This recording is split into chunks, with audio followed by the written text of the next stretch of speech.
জ্ঞানের আলো ছড়িয়ে যাক প্রতিটি বাঙালির মাঝে।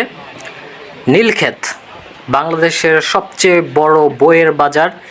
এখানে সকল ধরনের বই আপনি পাবেন। বিদেশি বই এখানে পাবেন। বিসিএস যারা দিচ্ছেন তাদের জন্য বই আছে, ইন্টারমিডিয়েট, এসএসসি এবং যারা মেডিকেল পড়াশোনা করেন তারাও এখানে বই পাবেন। সুতরাং আপনার যদি কোনো রকম বইয়ের সংকটে আপনি ভোগেন তাহলে এখানে ডিরেক্টলি চলে আসবেন। এখান থেকে আপনি বই সংগ্রহ করতে পারেন। এটি একদম ঢাকা শহরের কেন্দ্রে রয়েছে। যারা ঢাকা শহরে থাকেন তারা তো অবভিয়াসলি চিনেন, নিউ মার্কেটের পাশেই হচ্ছে নীলক্ষেত। নীলক্ষেত থেকে বই আপনি ক্রয় করতে পারেন, কিন্তু এখানে বিশেষ কিছু দিকে নজর রাখতে হবে। এখানে আপনি নতুন বইও ক্রয় করতে পারেন এবং পুরাতন বইও ক্রয় করতে পারেন।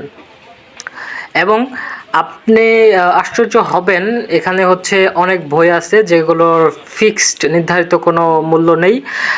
এখানে আপনি হচ্ছে দর কষাকষি করে তারপর বই কিনতে হবে। পুরাতন বইয়ে অবশ্যই দর কষাকষি করতে হবে, তা না হলে আপনি ঠকে যাবেন।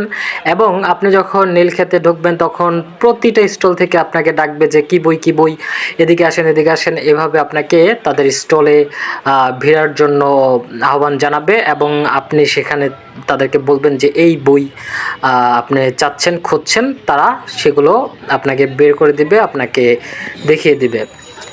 আপনি দর কষাকষিটা খুব ভালোভাবে করতে হবে, তা না হলে আপনি কিন্তু এখানে ঠকে যাবেন। দেখা যায় তারা হচ্ছে 100 টাকা মূল্যের বই আপনার কাছে 300-400 টাকা করে বিক্রি করছে, শুধুমাত্র আপনি জানেন না যে বইয়ের প্রাইসটা কীরকম।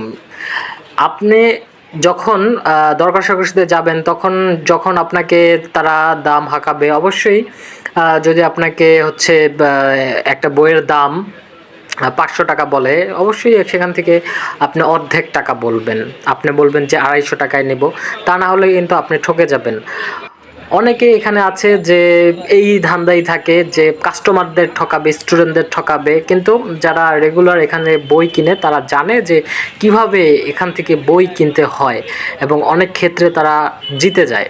ঠিক আছে, আর আপনি যদি দর কষাকষি না করেন অবশ্যই আপনি এখানে ঠকে যাবেন।